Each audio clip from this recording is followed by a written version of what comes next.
You've had suggested that there would be no Iranian crisis had you been president, because we would have given firmer support to the Shah. But Iran is a country of 37 million people who are resisting a government they regarded as dictatorial.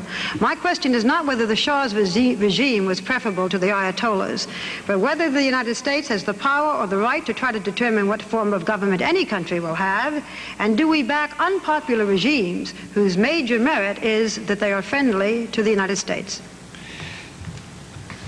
The degree of unpopularity of a regime, when the choice is total authoritarianism, totalitarianism, I should say, in the alternative government, makes one wonder whether you are being helpful to the people. And we've been guilty of that.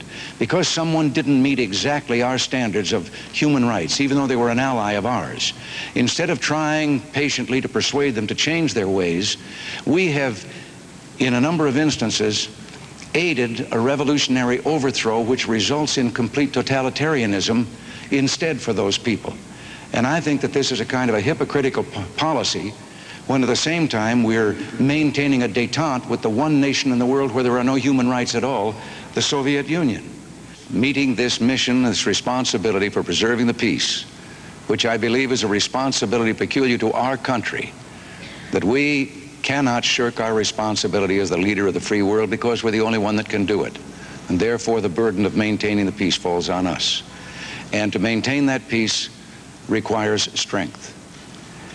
America has never gotten in a war because we were too strong.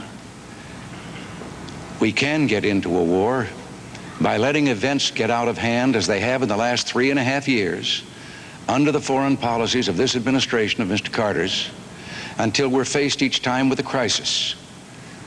And good management in preserving the peace requires that we control the events and try to intercept before they become a crisis.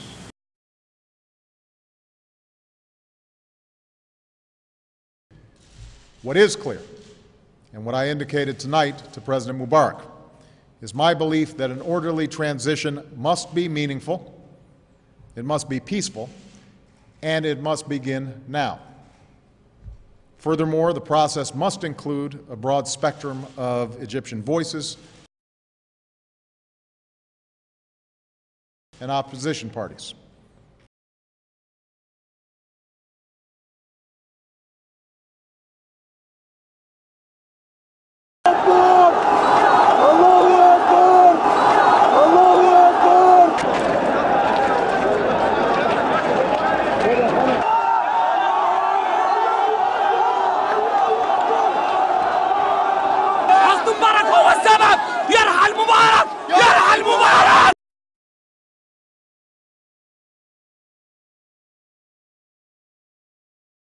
Good management in preserving the peace requires that we control the events and try to intercept before they become a crisis.